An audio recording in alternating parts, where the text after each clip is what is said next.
Kung saan pag-invest sa stock market.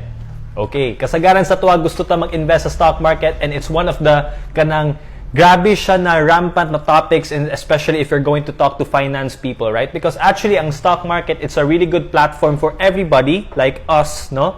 Who we can access it, tapos we can also increase our wealth because of it. All right? So it has been tested and proven for like quite some time na jud. But the question is, unsaon day nato, unsaan kailangan to buhaton in order for us to get access to the market. Okay? So this is the video for it. So there are three things, step by step yun na siya. Kumbaga, kailangan na adjud ni siya. Imposible na wala ni siya. Alright? Number one is what you call a broker. Ang broker, you need to have a broker manggod para naka-access sa marketplace. Okay? So there are two markets right now. Natin ginatawag na national, napo tayo ginatawag na international. Ang national, mo ni siya mga SM, Jollibee, BPI, kaning mga companies na makit-ani mo sa Pilipinas. National markets na siya. Napo tayo ginatawag na international markets.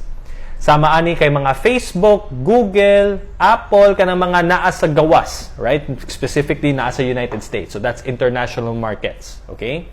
So, in order for you to invest in Facebook, international market, in order for you to invest in SM, mga BDO, and all those companies, you need to have a broker. So, unsa may mga examples ng mga broker? Sa national markets, natin ginatawag na First Metrosec. Okay? Naa sila office actually sa Abriza if you're in Davao. Doon lang siya sa may Globe. Okay? Kung gusto ka sa international markets, naapot na karon ginatawag nilang eToro. eToro. So, mo na siya. So, you need to have a broker for you to access those markets. That's number one. Number two is, you need to fund your account. Obviously, kumbaga, dili ingon na imong umantaan na, yes, naana ko'y account dire sa broker, but it doesn't mean na nag-invest na ka or nag-trade na ka sa market. Because you need to fund it. Sa negosyo pa, kinahanglan ka og capitalization.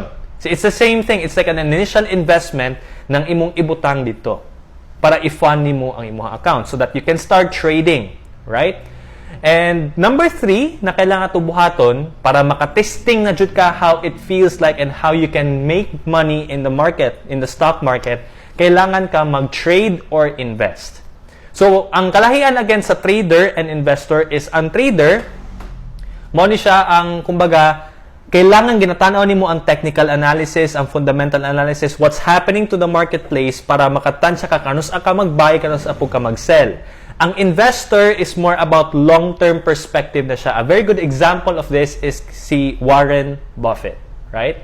So, kung gusto ka mag-try actually, na I link sa taas, nasa description, and it's actually sa international market, sa eToro, because mas paspas ang dagan po dito, and you can try na mag-invest ka or mag-trade ka for free. Kumbaga, tagaan ka nila o virtual account or demo account. If you want to try it out, nasa description. Okay? So, try it out. It's for free.